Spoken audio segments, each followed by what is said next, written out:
Never, never, and never again shall it be that this beautiful land will again experience the oppression of one by another and suffer the indignity.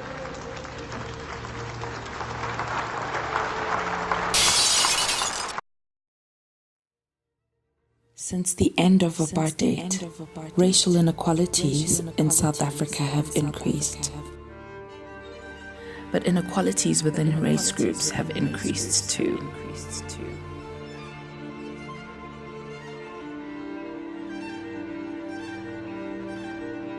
If Black South Africans were a country, they would have the highest levels of inequality in the world.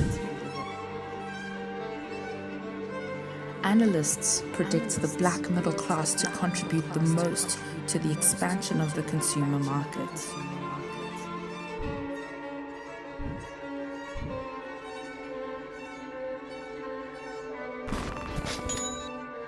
This is a snapshot into the lives of those who self-identify as part of the black middle class. The findings are based on a survey of 100 people in the black middle class. Who are they? What are their experiences and aspirations? How are they similar as individuals and as a collective?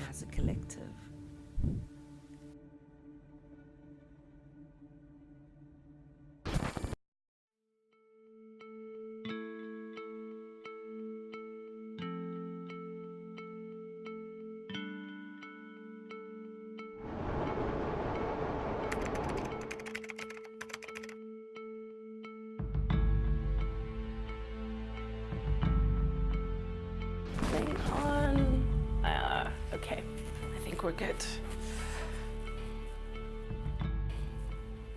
Hi, I am Masana Ndingakanga. I am a young black South African woman in the middle class. A number of research pieces have emerged around the world that show that the middle class, for example, in the UK, has sharp shoulders, which means that whilst poverty levels were increasing and income levels in the upper classes were increasing. So what does this mean for a country like South Africa, where black people represented amongst themselves have the highest levels of inequality?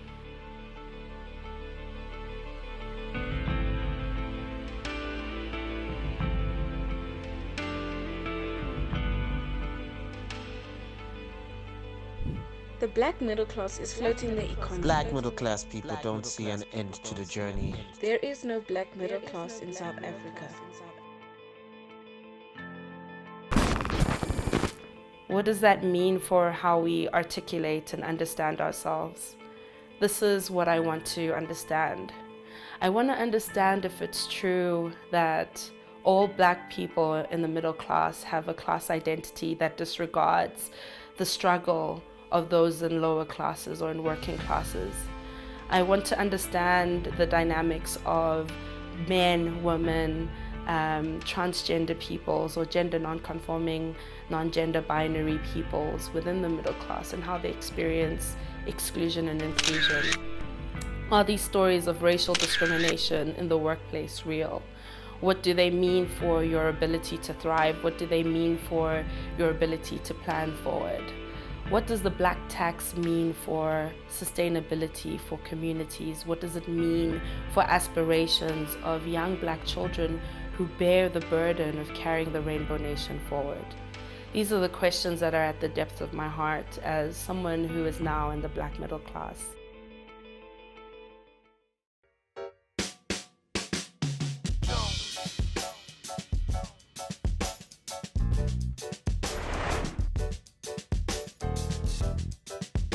Research estimates the black middle class earns 5,000 Rand to 40,000 Rand per month.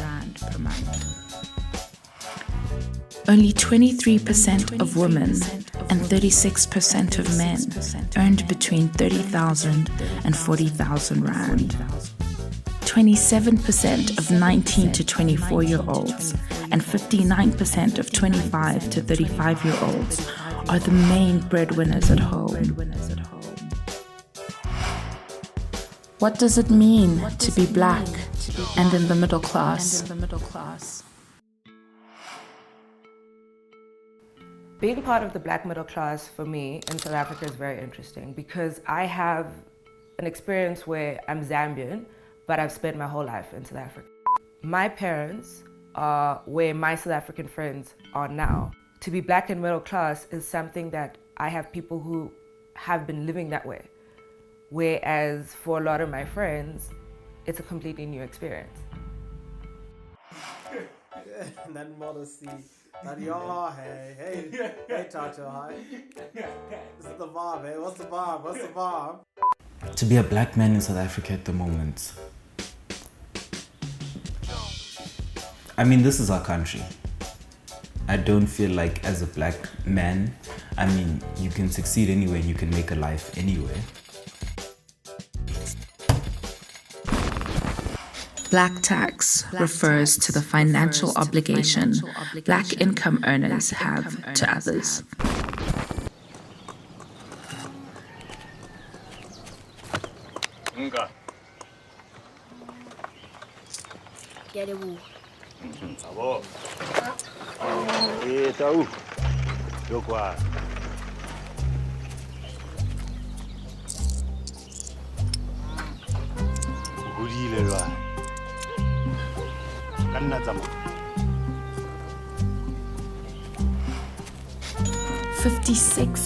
.8% of those surveyed sent remittances home.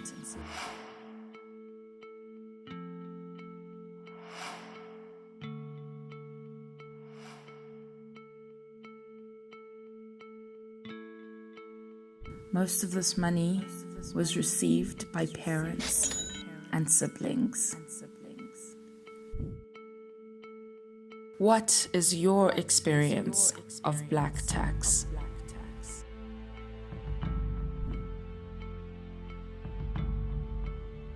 I do feel a sense of responsibility for my family because I cannot let my mother struggle.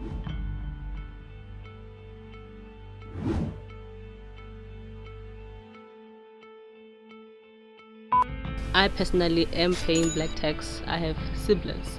So whenever you have siblings, there's Black tax.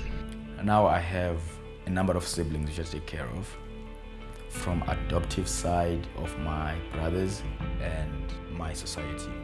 Our parents didn't get the opportunity, to work in a very established, they were like farmers and domestic workers, so there will always be Black tax. Hope, my mom won't see that.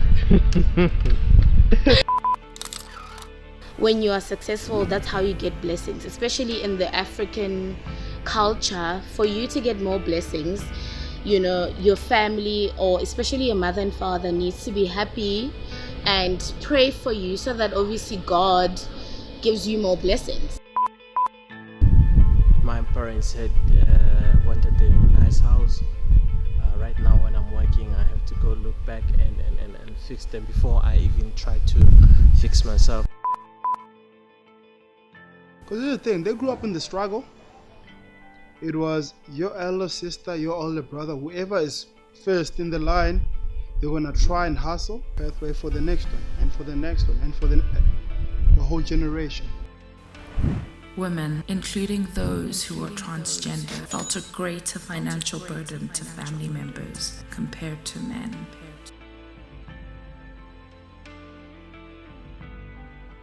But then the thing is, it feels like a chore because, Black families feel like they're entitled to your salary. I mean, imagine my parents struggled so much to get me here, and then when I'm there, I'm like, oh no, I can't pay Black tax. Most of the people that are successful, they really don't cater Black tax. It has drained me financially. It has taken away some of the freedoms which I was probably afforded to if that money was used in something else. So if I had to save money for the next 6 months, Well, first I'll be able to buy that Brazilian weave that I've been waiting to buy forever, because I'm no longer believing in this whole one salary thing. It is okay, it's just helping out, but sometimes it weighs a lot on me.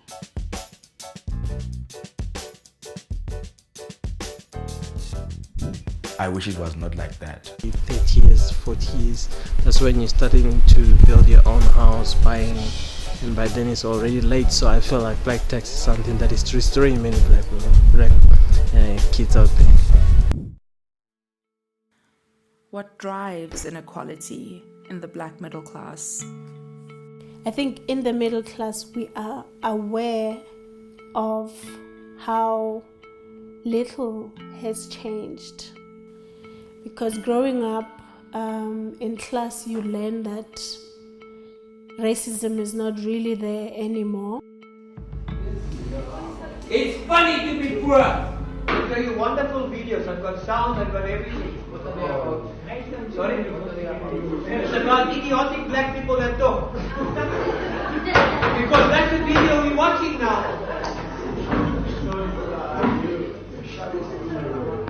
Sorry that I call the word idiotic and black, because I don't believe in idiots, neither do I believe in blacks. But I think that currently in the country, a lot of us are seeing it. We're seeing it at the shops, you're seeing it when you're trying to park, you're seeing it at your child's school. The way the teachers treat the assistants that are working with them. Sometimes even the way the principal treats the black teachers. Middle class are the other target audience, obviously, from big organization. Like I said, the banks, they target middle class. The retail, they target the middle class. They offer you debt, they put you in debt, and let's say the young ones who are start to work now, like they will get themselves in debt, not having a good knowledge about debts and everything. By the time they realize they are already in credit bureaus, they are already broke, they are already not getting enough of what they want to do.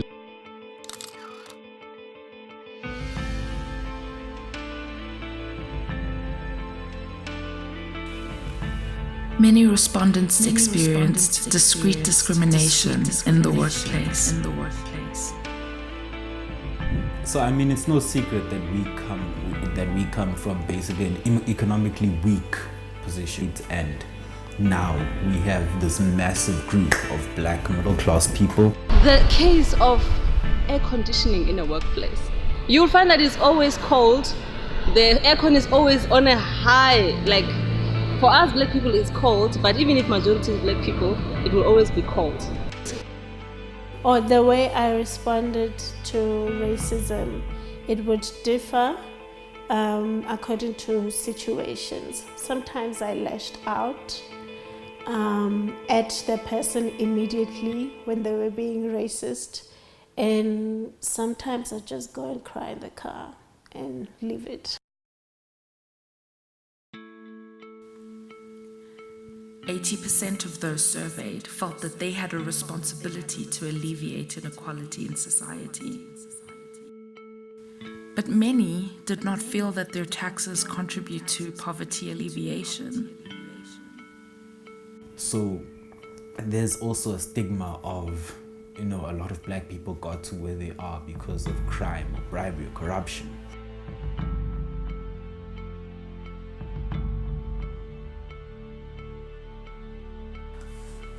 What is your experience of gender in the black middle class? My safety in South Africa, I am always on edge if I'm outside of the house. Even if I'm inside of the house, if someone knocks on the door, it could be the guy delivering our food, but I worry that that person can harm me if they see that I am alone. We are intimidated. You can't even walk to the nearest spaza. One of my biggest fears with raising daughters in South Africa is the violence that is happening, the gender-based violence that is happening currently. It's just not safe. Not everyone agrees. Okay. I don't think they're not safe, but I think that's safe. You can see the women, they can do whatever they want. We've got the slave queens, they're hustling by themselves. So if you are the man, you try to do those things, you won't succeed, bro. But the experience of women is jarring. It's a case of how you dress. You don't feel comfortable on your own skin. If you are beautiful, then it becomes a problem. You are targeted. We're Africans, we've got curves, we've got big ass and stuff. You can't feel comfortable going to the store because there's always going to be someone trying to talk to you. When you give them the attitude, or when you don't want to talk to them, then you think you are better than them. Then there can be violence and stuff. So we are never safe. Damn, come on. Let's be realistic. Our black brothers,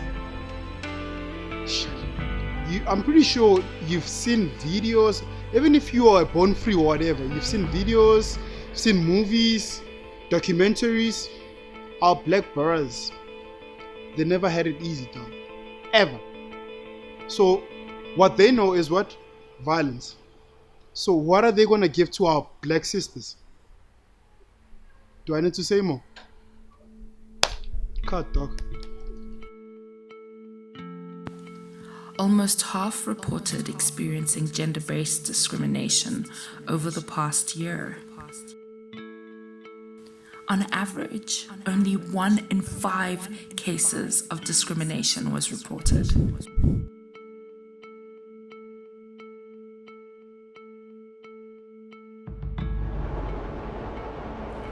For all these reasons, the black middle class exists in privilege and disadvantage. Most of the people that I know, they're super talented. They're musicians, they're actors, and even in high school you could see that this person has a gift, but they can't tap into that because you need to get a career that will be able to sustain you and your family. And that's where depression comes in, because at the end of the day, what do? You drink because you don't like your job, you don't like what you do. For women, the disadvantage is felt more sharply. Okay, most of us, we are just there for BEE purposes, honestly speaking. So yeah, the apartheid is still here, especially at work. We can't say anything. As long as you're black, you will be black for the BEE. The apartheid is still here, especially at work. Now is the time to start the conversation.